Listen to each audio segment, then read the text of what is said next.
Greetings everyone, Sylvain Dance 98 back at it again with another reaction. We're back with every Super Sentai suit design ranked from worst to best. This isn't final forms from like Kamen Rider, this is going to be actual Super Sentai suits. Now, I know we did like a top 10 Super Sentai suits, but I want to see what the rest of them rank as, because let's face it, there's about, what, 50 or 45 generations of suits you gotta go through at this point? It's just a few to go through at this point. So, let's check it out. What season of Super Sentai has the best suit designs? After 50 years, it's hard to imagine Super Sentai without the bright, colorful, and unique spandex suits that give our heroes their signature looks. But today, we're going to discuss which suit designs are the best and worst in the history of Super Sentai. There we go.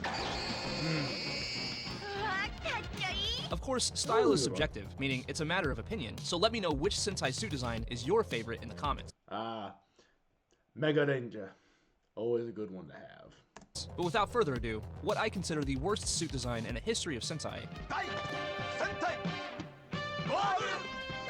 Number 50, Goggle 5. Now the first thing that I notice when I look at these suits is it looks like they have a bib on their chest. You know, like a baby's bib. These suits feature a Roman numeral 5, or Goggle 5, and each helmet features some filigree along with a jewel. Other than that, there's not really much to say about these unis. I just find them kind of plain and unexciting.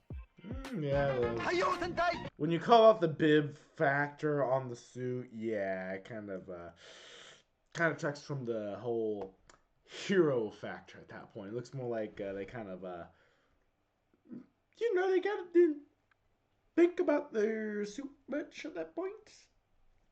So, yeah, fun things to think about. Anywho, let's get into it and see what's next on this list.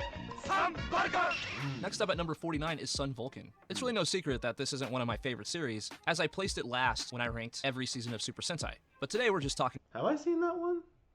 Well, that's an image to end this pause on. Yeah, I think I'll have to look at my videos. I don't remember if I reacted to that. Or if I have, it's been so long since I've reacted to it. About the suit designs, and they're still ranked pretty low. I mean, this is 49 out of 50.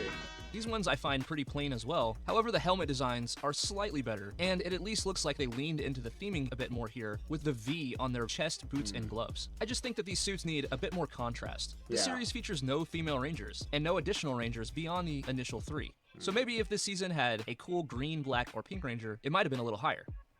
Fair.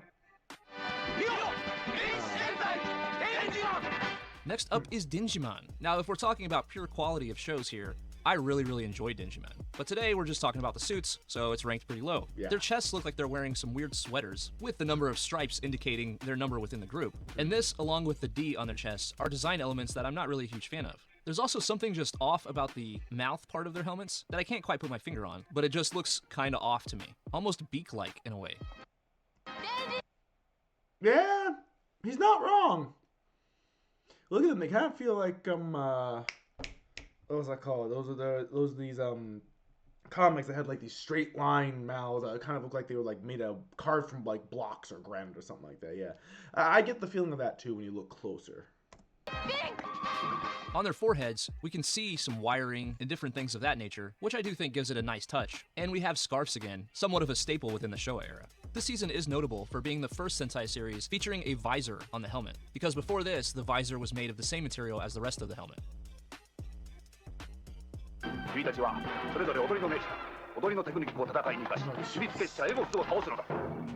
Next up is Battle Fever J, and if I'm being real, the body portion of their suits is actually not bad. You have different symbols on the chest representing different regions of the world, and they're actually pretty vibrant and dynamic.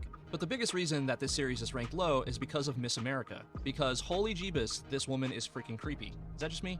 Yes, sir. You have a wig on the outside of her helmet with some eyes that just peer into your soul.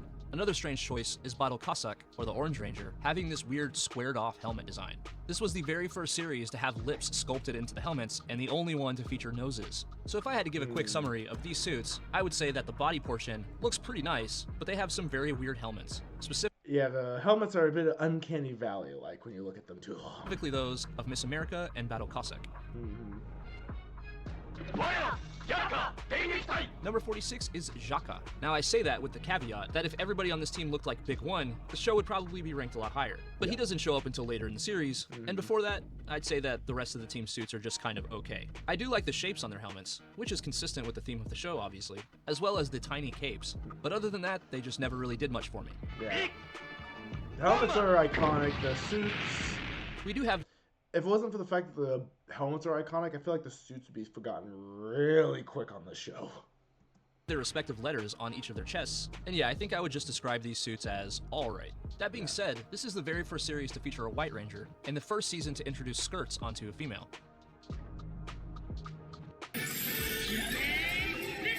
Next up at 45 is Kira Major. Now I know that some of you guys have a lot of love for this show, but today we're just talking about the suits. And for the most part, I would say that these are pretty plain. The most obvious feature of these suits is the shiny, gemstone-like helmet designs, as well as the shoulder pads and the racetrack on their chest. So these... What are those poses? Trying to do ballet with them or what? Suits definitely fit the theme of the show, but with that being said, in my opinion, they're just a little on the plain side. The gloves and the boots are the same color as the rest of the suit, and if I had to choose, I would honestly prefer them to be a different color, usually white, because it adds a bit more contrast to the overall look. True. Oh yeah, Toku. Next up at... I'm gonna have to take a break. With these suits, I just can't.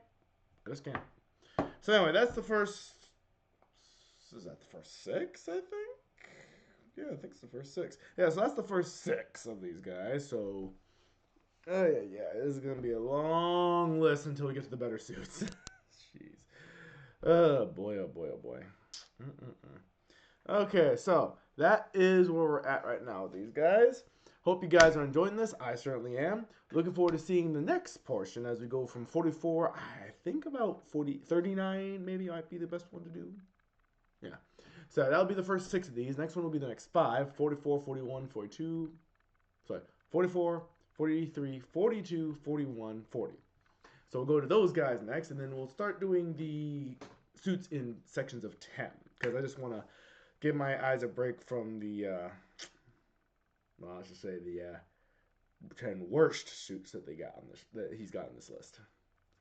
Anywho, you guys take care. Look forward to the next of the Toku content as we go on to the Abridged series next. You guys take care. See you in the next video. Bye!